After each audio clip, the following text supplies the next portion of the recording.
Despite the continued efforts by the government and its partners to discourage Sierra Leoneans from traveling to the Middle East without following the due process or through legitimate agencies, many Sierra Leoneans, especially women, are still making their ways to countries like Lebanon in search of greener pasture.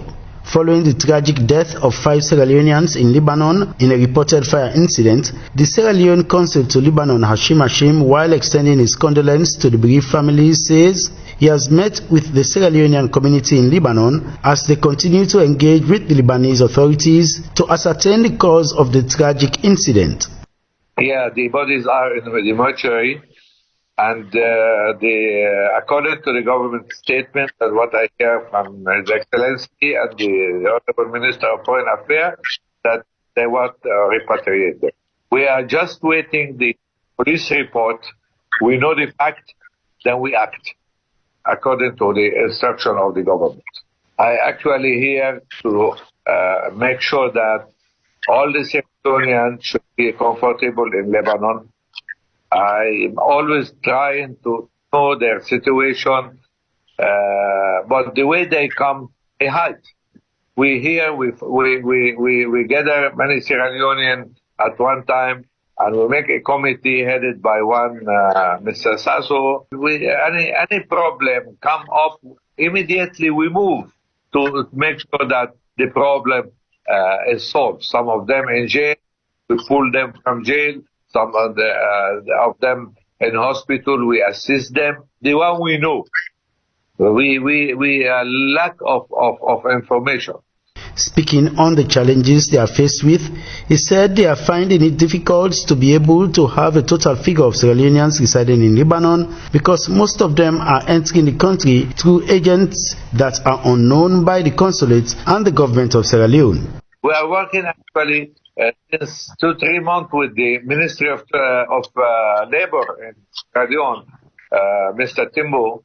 Also, we work with the immigration, Mr. Jaya Kaikai, and the Foreign Ministry. I had several meetings with the Honorable Minister of Foreign Affairs on this issue, that anybody wants to come, he should have agreement with the person. We should know where he is working, who is employed him, who brings them from Syria.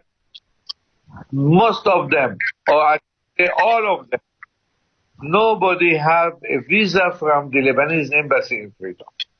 None of them. While the cause of the incident is still unknown, several accounts of what happened indicate that it took place after a dispute between tenants. A Sierra Leonean lady residing in Lebanon who knows some of the victims explains more in this interview with AYV. Yes, when you told me, I immediately washed there, but I just saw the corpse on the floor. They are trying to put them in the ambulance, so that was the time I arrived. Most of the Sierra Leonean girls came together this afternoon trying to protest on the streets, trying to do something so that the people will be concerned.